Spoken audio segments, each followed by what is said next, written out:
讲解的是气压丙级的第2题，也是纯气控制，做机械气压的正压的从属的计时回路装配调整。那它的动作是这样，一开始呢 A 气压缸会前进，好，然后再来呢到达顺序阀到达输出了以后 ，B 气压缸也会前进，再来延时阀时间会开始计数时间，好，然后再来 B 气压缸会后退。再来 A 气压缸后退啊，来，那我们呢先按，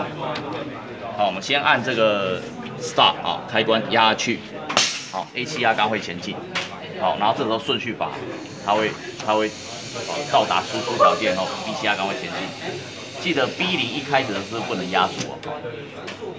好，再来，这时候延时阀计数时间到 ，B 气压回来 ，A 气压缸回来。好，那再来的话，我们呢再做一个这边一样 B0呢一开始都不能压缩，好 ，B0一开始不能压缩。那我们再做个动作是紧急的动作哈，一样 Start